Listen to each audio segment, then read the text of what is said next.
Vous avez déjà levé les yeux pour observer la charpente du préau ou du réfectoire? C'est du travail d'artiste, non? Mais qui prépare tout ça avant que le chantier ne commence? On va mener l'enquête. Prêt? Oh, mais tiens, notre nouveau réfectoire. Comment la charpente a été faite? Moi, j'en sais rien. Et toi? Pas du tout. Bienvenue à la charpente courvilloise.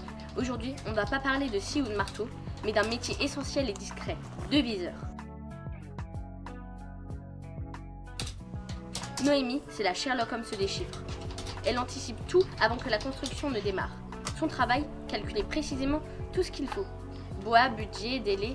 Sans elle, rien ne commence. Alors, ce que j'aime le plus dans mon métier, c'est le fait de découvrir des projets qui sont conçus par des architectes et qui me laissent découvrir des constructions en bois qui sont très originales et très intéressantes. Une reconversion pour ma part, mais c'est le métier que exerce ma famille depuis plus de 100 ans. Qu'est-ce qui vous passionne dans le métier de viseur? Alors, ce qui est intéressant, c'est de recevoir les projets. Recevoir les projets et d'aider la personne qui a eu l'idée de ce projet à le réaliser. Ici, on passe de la théorie à la pratique.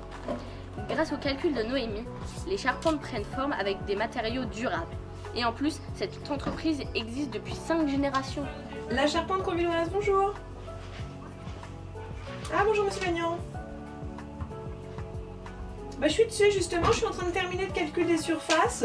Donc là par rapport à ce que j'ai vu, les différentes informations, je pense que je vais pouvoir finir en fin de journée. Je vous envoie ça en fin de journée.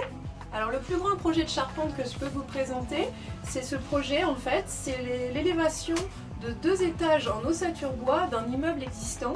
Donc c'est une construction qui a été faite à Paris dans le 12e arrondissement et c'est une construction qui a nécessité l'emploi de 40 mètres cubes de bois lamellé-collé. On a construit 600 mètres carrés de plancher et 500 mètres carrés de murs en ossature bois. Alors il faut savoir que quand on travaille avec le bois, c'est forcément un métier écologique. Pourquoi?